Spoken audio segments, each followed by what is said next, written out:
కొత్తగా text neck syndrome లేదా tech neck syndrome చాలా వార్తల్లో ఉంది. అసలు ఈ సిండ్రోమ్ అంటే ఏంటి? మనందరం తెలుసుకోవాల్సిన అంశం ఇది. మనం ఫోన్ ఇలా చేతిలో ఉంటుంది కదా! ఎప్పుడు కూడా ఇలా వంగి చూస్తా ఉంటాం అనమాట. ఫోన్ కానీ, ల్యాప్‌టాప్ కానీ ఏదైనా చాలా ఫార్వర్డ్‌గా వంగి చూస్తాం. మన బాడీ మొత్తం దాని మీద ఏసేస్తుంటాం. ముఖ్యంగా హెడ్ పూర్తిగా వంచేస్తాం అనమాట.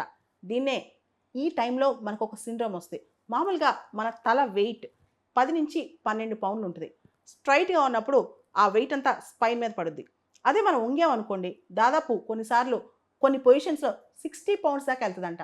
దానివల్ల స్పైనల్ కార్డ్ ప్రాబ్లమ్స్ వస్తాయి. అంతేకాదు చేతులు, కాళ్ళు numbness, neck pain, musculoskeletal problems ఇలా అనేకమైన ప్రాబ్లమ్స్ వస్తాయంట.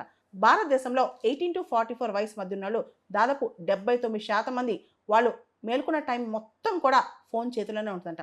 ఫోన్ పక్కనే ఉంటది. ఎప్పుడూ చూస్తుంటారనమాట. దీనివల్ల సర్వైకల్ ప్రాబ్లమ్స్ రావచ్చు. మజిలర్ స్ట్రెంత్ వీక్ అయిపోవచ్చు. డిజినెస్ రావచ్చు. ఈ టెక్స్ట్ నెక్ సిండ్రోమ్ వల్ల విజన్ ప్రాబ్లమ్స్ కావచ్చు.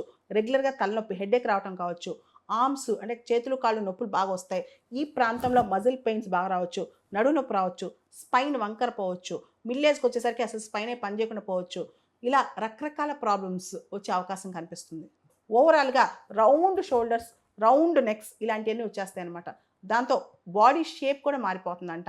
చాలామంది ఈ సిండ్రోమ్ వల్ల బలైపోతున్నారు. మనకి సిండ్రోమ్ ఉందని కూడా తెలీదు. ఇదే టెక్స్ట్ నెక్ సిండ్రోమ్. ఈ సిండ్రోమ్‌లోంచి బయటపడాలంటే, మనకి టెక్స్ట్ నెక్ సిండ్రోమ్ రాకుండా ఉండాలంటే, మనం డైరెక్ట్‌గా మన ఫోన్ ఐసైట్ లెవెల్‌లోకి తీసుకురావాలి. ఏ మొబైల్ డివైస్ వాడినా, ఏ డివైస్ అది ఐప్యాడ్ కావచ్చు, ఐఫోన్ కావచ్చు, లేదా ఇతరత్ర ఫోన్స్ కావచ్చు, ఏ డివైస్ మనం వాడినా సరే ఎలక్ట్రానిక్ డివైస్ మనం చూడటానికి డైరెక్ట్‌గా ఐసైట్ లెవెల్‌లోకి తీసుకొస్తే గనక ఈ టెక్స్ట్ నెక్ సిండ్రోమ్ నుంచి బయటపడిపోవచ్చు. చాలామంది సాఫ్ట్‌వేర్ ఇంజినీర్స్ ఈ సిండ్రోమ్ బారిన పడ్డారంట. ఇప్పుడు చిన్న పిల్లలు కూడా బాత్రూంలోకెళ్తూ ఫోన్ పట్టుకెళ్ళటం, ఐప్యాడ్ పట్టుకెళ్ళటం, ఇవన్నీ గేమ్స్ ఆడటం, ఇవన్నీ వంగిపోతారు పూర్తిగా. దానివల్ల మొత్తం స్పైన్ పాడే ప్రమాదం ఉంది. స్పైన్ ద్వారా కొన్ని నర్వ్స్ కూడా మన బ్రెయిన్‌లోకెళ్తాయి. అవి కూడా భవిష్యత్తులో డ్యామేజ్ అయ్యే ప్రమాదం ఉందంట. మొత్తం ఓవరాల్‌గా న్యూరలాజికల్ ప్రాబ్లమ్స్ వచ్చే ప్రమాదం గూడా ఉంది.